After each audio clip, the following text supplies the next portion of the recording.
गिरिजन्दस्ते विवर्गस्तवे शिवां गिरित्रतान् कुर्माहि पुंसीः पुरुखं जगत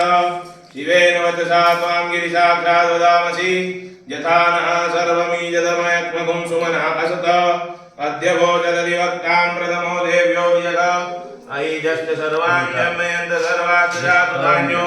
धराजिः पराशुः असो यस्ताम्रोर्णौतवब्रूहोतु मङ्गलः ये जैन रुद्राय मितो दिग्दूषितः सहस्रजो एकाहं एड ईमहे